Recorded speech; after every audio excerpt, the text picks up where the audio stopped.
Hello student, इस video के अंदर हम क्लास 10 साइंस का जो चैप्टर नंबर 16 है sustainable management of natural resources को थोड़ा और आगे डिस्कस करेंगे। इस वीडियो के अंदर हम क्वेश्चन को डिस्कस करेंगे, what are the consequences of loss of forest cover.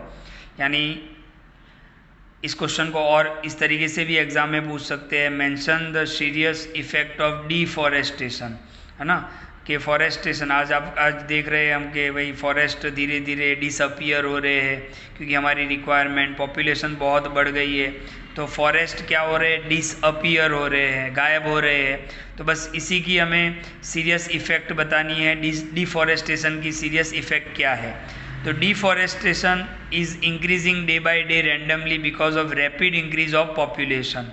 भाई डिफॉरेस्टेशन क्यों हो रहा है, तो उसका सबसे बड़ा मेन रीज़न क्या है कि पॉपुलेशन बहुत ही ज़्यादा इंक्रीज़ हो रहा है। ओके, तो ध्यान से देखो, पॉपुलेशन इंक्रीज़ हो रहा है तो सीधी बात है कि भाई जो रिक्वायरमेंट है वो फॉरेस्ट से हमें बहुत सारी चीज़ें मिलती है, तो रिक्वायरमेंट भी बढ़ेगी। रिक्वायरमेंट बढ़ेगी तो फॉरेस्ट के अंदर से हमें ट्रीज़ को कट करना पड़ेगा। ओके, इंडस्ट्रियल एरिया, इंडस्ट्री भी बढ़ रही है तो इंडस्ट्री के लिए जो रॉ मटेरियल चाहिए वो भी फॉरेस्ट से ही आते हैं। रेजिडेंशियल एरिया बढ़ रहे हैं तो इसी वजह से डिफॉरेस्टेशन हो रहा है और ये बहुत ही इंक्रीज़ हो रहा है, डे बाय डे रैंडमली हो रहा है। ओके, अब इसकी सीरियस इफेक्ट क्या है, तो number 1, it induce the changes in the regional and global climate. इससे क्या हो रहा है कि पूरी दुनिया का जो क्लाइमेट है ना, वेदर कंडीशन है, वो पूरा चेंज हो रहा है, गर्मी बढ़ती जा रही है। Okay, due to the destruction of forest the rainfall decrease. अब सबसे बड़ा एक रीज़न ये भी है कि भाई रेनफॉल जो है वो डिक्रीज़ हो रहा है, या तो मतलब आप समझो कि प्रॉपर मॉनसून की सीज़न के अंदर प्रॉपर रेनफॉल नहीं कर रहा है, बरसात नहीं हो रहा है, तो इसका एक रीज़न ये भी है कि destruction of forest. Okay, loss of forest causes increase in soil erosion.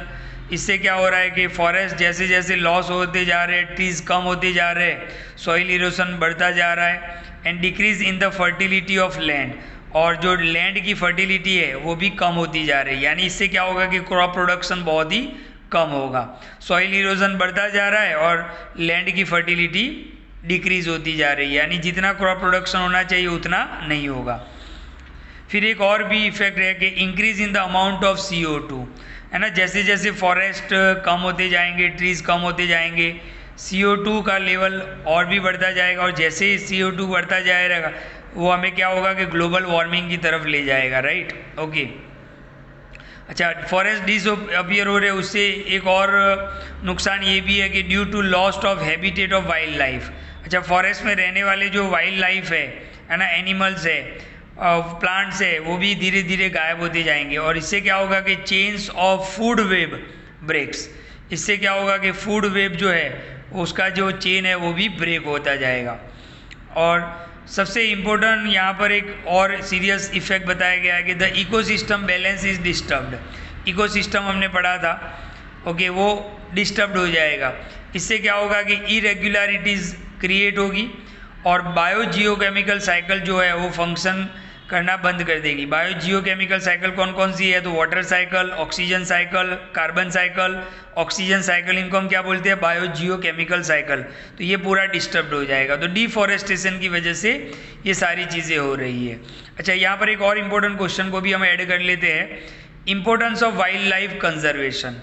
Okay, अगर वाइल्ड लाइफ का कंजर्वेशन किया गया तो उसका इम्पोर्टेंस क्या है।